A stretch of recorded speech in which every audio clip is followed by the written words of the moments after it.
अब चुनाव जीतेगा। हाँ, जूही जी आप हंस तो रही हैं हमेशा की तरह। एक संशोधन, अच्छा विनोद जी कुछ कह रहे हैं। हाँ, उसके बाद आ रहा हूं जी। एक संशोधन कर दूं, संजू जी हमारी छोटी बहन है, उन्होंने एक शुरू में कहा ना कि 1993 में बीजेपी की सरकार बनी, निर्दलियों के साथ मिलकर बनाई, नहीं, बीजेपी को पूर्ण बहुमत मिला था। 49 सीट्स थी, 14 कांग्रेस की थी, 3 इंडिपेंडेंट थे, 4 जनता दल के थे, और किसी ने नहीं कहा था कि सरकार नहीं चलेगी। क्यों?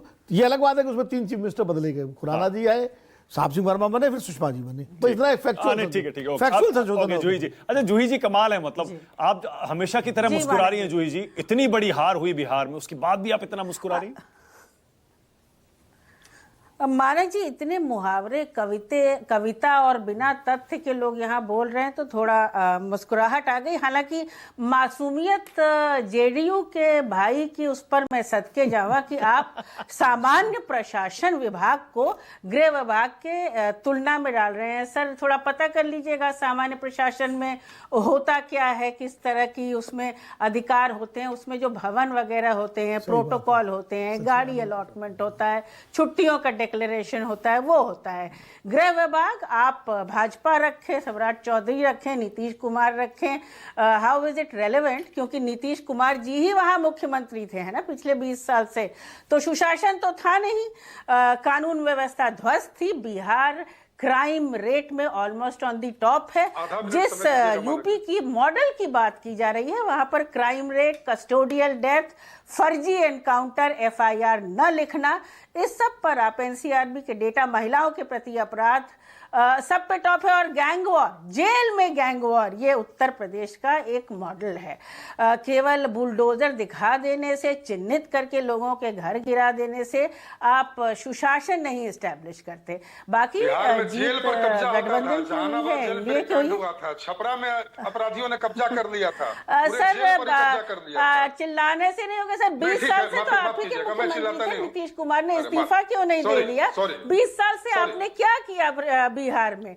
पुल गिरे, आपने पलायन को होने दिया, बेरोजगारी प्रचंड पर है। तो मेरे ऊपर चिल्लाने से कुछ होगा नहीं। शीशे में अपना चेहरा देखिए। मैं बड़ी बुनियादी सी बात में अगर आपको सच दिखता है तो आपका अंतर मन जाने, मैं तो आपको करेक्शन नहीं। जूही जी देखिए, जूही जी मैं बहुत बुनियादी सी बात कह रहा हूँ। प्रशासन और गृह विभाग में फर्क है। थोड़ा नीतीश को मुझे बोलने दीजिए। आप माना कि ये कौन? एक सेकंड नवल भाई रुकिए जरा, नवल भाई एक सेकंड, कोई गाना गा रहा है, कविता हो रही है। अच्छा जूही जी सवाल तो सुनिए। जूही जी मेरा सवाल सुनिए ना, सुन पा रही है कि आवाज मिल रही है?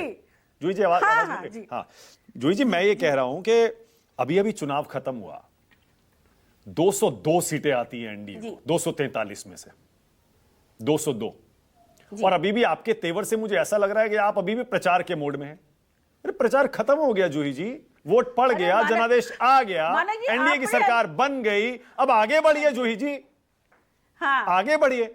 अरे माना जी, अभी आपने कहा बस लोकसभा में समाजवादी पार्टी जीती। अरे 37 सीटें लोकसभा में जीती, भारतीय जनता पार्टी उसमें बुरी तरह हारी, ऐसी सीटों पर हारी। चलिए अयोध्या के लिए कोई और जस्टिफिकेशन, श्रावस्ती, आपका प्राइम मिनिस्टर कार्यालय श्रावस्ती लड़ रहा था, आप बुरी तरह वहां हारे हैं। तो हार तो भारतीय जनता पार्टी की भी हुई है और हमारे गठबंधन की भी जीत हुई है। संजू आपको मौका देता हूं, इसके बाद मौका देता हूं। कविता मत सुनाइए, मुशायरा थोड़े चल रहा है, यहाँ पर तथ्यों की बात हो रही है। अगर तथ्यों पे कुछ बात करनी हो तो करिए। सामान्य प्रशासन, गृह विभाग का अंतर मैंने बताया। हिंदी चैनल पे कोई नहीं जाता है तो भाई हम तो हिंदी भाषी हैं, हम हिंदी चैनल पर आते हैं, तथ्यों की बात करते हैं। इस समय उत्तर प्रदेश में कानून व्यवस्था ध्वस्त है। आपके 20 साल पहले, 10 साल ठीक है जूही जी, फिर मैं यूपी पर ही सवाल पूछता हूं। जूही जी मैं यूपी पर ही सवाल पूछता हूं फिर। जी जूही जी अब मुझे बताइए, लोकसभा में ठीक है, मान लिया आपने उत्तर प्रदेश में बीजेपी को आपने पीछे छोड़ दिया, मान लिया, पर उसके बाद कितने चुनाव हुए देश में जूही जी? महाराष्ट्र, हरियाणा, दिल्ली, बिहार, अब ये जो रथ है, विजय रथ आ रहा है मोदी जी का, ये आएगा यूपी। बताइए क्या आप दावा करती हैं? हाँ बिल्कुल आएगा और यूपी से ही रुकेगा। यूपी से प्रधानमंत्री भी आते हैं, यूपी से अन्य मंत्री भी आते हैं, यूपी में रुकेगा। यूपी में हम काम कर रहे हैं। और मानक जी देखिए, आपने कहा मैं यूपी पे प्रश्न पूछता हूँ, फिर आप चले गए महाराष्ट्र, आप बिहार। मैं तो बिहार का टॉपिक ये यहाँ था कि Nitish Kumar suddenly chief minister नहीं बने हैं, वो पहले भी मुख्यमंत्री रह चुके। तो पहले या तो गृह मंत्रालय ठीक से नहीं देखते होंगे, या अगर देखते होंगे तो उनका बड़ा विराट व्यक्तित्व है, उन्होंने देखा होगा कि शायद अब मुझे किसी और को दे देना चाहिए, ये उनका विवेकाधिकार है। लेकिन बिहार में कानून व्यवस्था ध्वस्त है, आपके क्राइम रेट्स ऊपर जा रहे हैं, महिलाएं सुरक्षित नहीं है, बेरोजगारी। ओके, संजू वर्मा जवाब दे रही हैं, उसके बाद विश्लेषण करूंगा। और आपका निरंतर संजू वर्मा, संजू आपकी बारी, बोलिए। मानक जी, मैंने कई तथ्य दिए, पर जो कहते हैं ना कुछ लोगों को सिलेक्टिव अमनीजिया है और मुशायरे नहीं है, डिबेट है, बट अपनी बातों को पंक्तियों के थ्रू कहूंगी। आपको मिर्ची लगती है तो लगे, सुनिए, अभी आपको थोड़ी और मिर्ची लगेगी। प्रधानमंत्री नरेंद्र मोदी ने 2 साल पहले लोकसभा में कहा था, तुम्हारे पांव के नीचे जमीन नहीं है। ये विपक्ष के लिए कहा था, लेकिन कमाल तो ये है, अभी चुप हो जाइए, मैंने आपको मानक जी, हाँ, इनको बोलिए, इनको मिर्ची लगती है तो लगे, पर सुनने की क्षमता रखो। तुम्हारे पांव के नीचे जमीन नहीं है, लेकिन कमाल तो ये है तुम्हें यकीन नहीं है। ये जो बड़ी बड़ी बातें करती है समाजवादी पार्टी की प्रवक्ता, इनको बता दूं मानक जी, 9 सीटों में बाइपोल हुए थे 2024 में, अक्टूबर नवंबर में। बीजेपी 7 जीती, स्ट्राइक रेट था 78%। समाजवादी पार्टी उस बाइपोल में सिर्फ 2 सीटों पर जीत हासिल दर्ज की। समाजवादी पार्टी ने स्ट्राइक रेट क्या था, 22%। यहां बैठकर बीजेपी को आप नैतिकता पर भाषण देती हैं। याद दिला दूं, फरवरी 2025 में मिल्कीपुर में बाइपोल हुआ था मानक जी।